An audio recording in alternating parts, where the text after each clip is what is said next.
بسم اللہ الرحمن الرحیم۔ سوال: مجھے کالے رنگ کے کپڑے بہت زیادہ پسند ہے اور میں سوائے محرم کے مہینہ کے کالے رنگ کے کپڑے پہنتا ہوں، اور محرم میں اس لیے پرہیز کرتا ہوں تاکہ شیعہ سے مشابہت نہ ہو جائے۔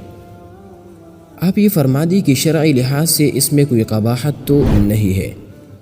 جواب: جب آپ ماہ محرم میں شیعہ کے مشابہت کی وجہ سے کالے کپڑے نہیں پہنتے تو دیگر مہینوں میں کالے رنگ کا لباس پہننے میں کوئی قباحت نہیں ہے۔ فتاوی دارالعلوم دیوبند۔ سوال: پاکستان میں ہر سال محرم کے مہینہ میں مسلمان اپنے گھر والوں کے قبروں پر گارا سے پلاسٹر کرتے ہیں۔ اس بات پر بحث جاری ہے کہ آیا یہ فرض ہے یا سنت، یعنی مؤکدہ یا غیر مؤکدہ، یا یہ کہ گھر والوں کے قبروں کو گارا سے پلاسٹر کرنا بالکل ضروری نہیں ہے۔ امریکہ میں کوئی بھی شخص اپنے گھر والوں کے قبروں پر گارا سے پلاسٹر نہیں کرتا ہے جیسا کہ پاکستان میں کرتے ہیں۔ جواب: گارے وغیرہ کا پلاسٹر قبروں پر کرنا ممنوع و گناہ ہے۔ حدیث شریف میں اس کے ممانعت وارد ہوئی ہے۔ فتاوی دارالعلوم دیوبند۔